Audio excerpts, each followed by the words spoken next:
कभी कभी एक घर सिर्फ दीवारों और छतों से नहीं बनता।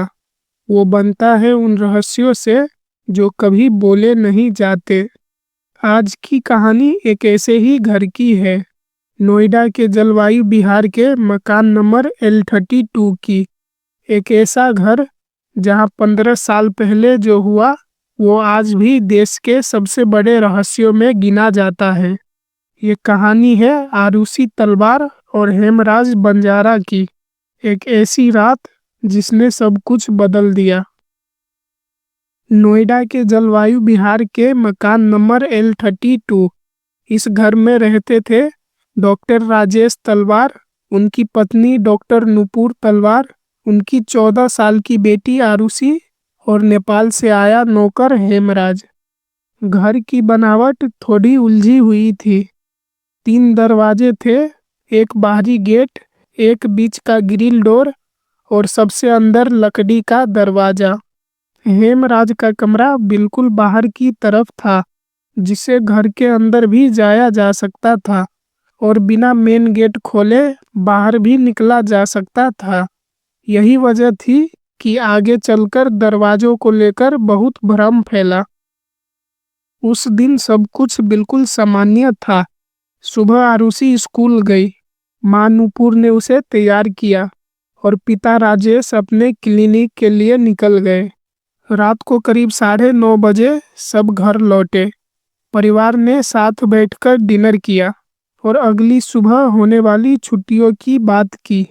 आरुषि बेहद खुश थी क्योंकि अगले दिन स्कूल में गर्मियों की छुट्टी से पहले वो अपना जन्मदिन मनाने वाली थी। उस दिन उसके मम्मी पापा ने उसे गिफ्ट में एक सोनी का डिजिटल कैमरा दिया। वो बेहद खुश हुई। करीब रात 10 बजे उसने आखिरी बार अपनी कुछ तस्वीरें क्लिक की। इसके बाद उसके मम्मी पापा अपने कमरे में चले गए और आरुषि अपने कमरे में किताब पढ़ने लगी। रात करीब 11 बजे राजेश लैपटॉप पर काम कर रहे थे और उन्होंने इंटरनेट ऑन करने के लिए नुपुर से राउटर चालू करने को कहा। राउटर आरुषि के कमरे में था। नुपुर धीरे से उसके कमरे में गई और राउटर ऑन किया। आरुषि मुस्कुराती हुई किताब पढ़ रही थी और फिर सब कुछ खामोश हो गया। सुबह 6 बजे घर की नौकरानी भारती मंडल रोज की तरह पहुंची।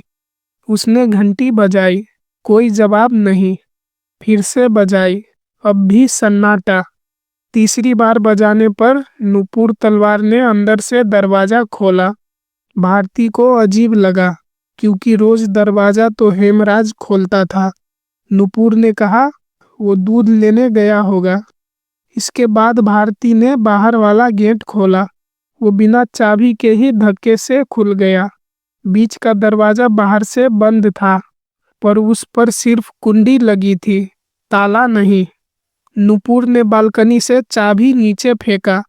फिर भारती ने दरवाजा खोला और घर के अंदर गई, लेकिन हेमराज कहीं नहीं था।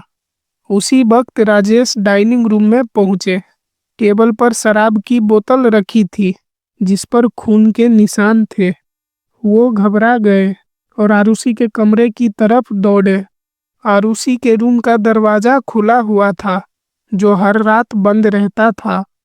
इसके बाद राजेश ने जो देखा वो किसी भी माता पिता के लिए एक डरावना सपना था।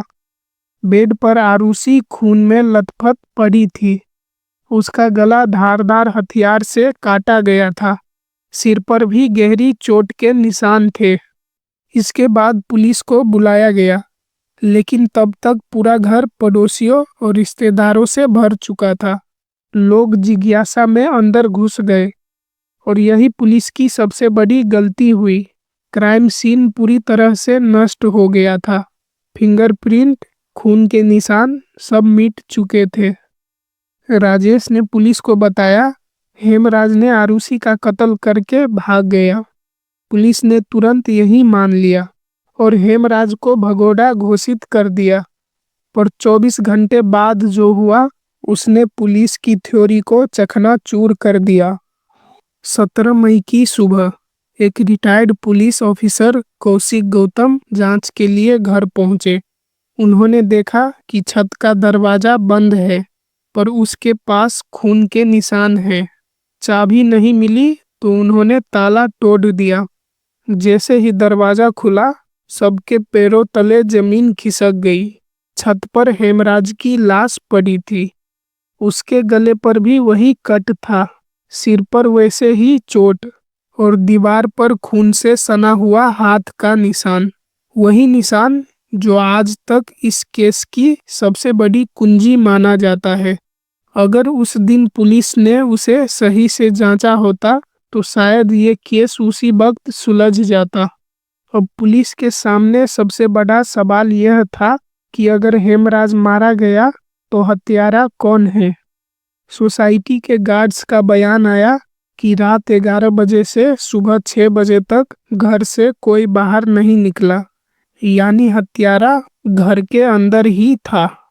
शक की सुई अब राजेश और नुपुर तलवार पर थी। इसके बाद 23 मई को राजेश को गिरफ्तार किया गया। प्रेस कॉन्फ्रेंस में आईजी गुरुदर्शन सिंह ने बयान दिया कि राजेश ने अपनी बेटी और नौकर को आपत्तिजनक स्थिति में देखा और गुस्से में दोनों की हत्या कर दी। इस बयान ने देश भर में आक्रोश फैला दिया। एक 14 साल की लड़की के चरित्र पर उंगली उठाई गई और माता पिता को हत्यारा करार दे दिया गया। इसके बाद मामला अब सीबीआई के हाथ में था। पहली टीम ने कहा हेमराज के दोस्त कृष्णा और 2 नौकर शामिल हैं, लेकिन उन लोगों के वहां होने का सबूत नहीं मिला। थ्योरी फेल हो गई। फिर दूसरी टीम आई। उन्होंने कहा 2 के गले पर सर्जिकल कट है जो किसी प्रोफेशनल हाथ से लगते हैं, यानी कोई ऐसा जिसमें मेडिकल नॉलेज हो। फिर शक नुपुर तलवार पर आ गया, लेकिन कोई ठोस सबूत नहीं मिला। आखिर में सीबीआई ने कोर्ट को कहा हमारे पास कोई निर्णायक प्रमाण नहीं है, इस केस को क्लोज कर दिया जाए। फिर 2023 में गाजियाबाद की अदालत ने राजेश और नुपुर तलवार को उम्र कैद की सजा दी, लेकिन 2017 में इलाहाबाद हाई कोर्ट ने उन्हें सबूत के अभाव में बरी कर दिया। आज भी उस घर की दीवारें चुप है, पर सवाल आज भी गूंजता है कि उस रात आखिर हुआ क्या था।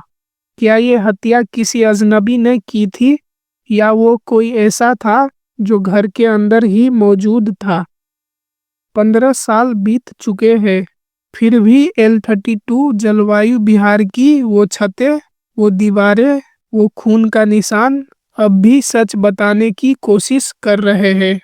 कभी कभी सच सामने होते हुए भी दिखाई नहीं देता। कभी वो किसी की चीख में नहीं, बल्कि किसी की खामोशी में छिपा होता है। और ऐसे ही एक ऐसी कहानी सौजन्या मर्डर मिस्ट्री केस की, जिसने धर्मास्थला की डार्क सीक्रेट को पूरे इंडिया के आगे उजागर किया। If you want to watch, then click on the left link.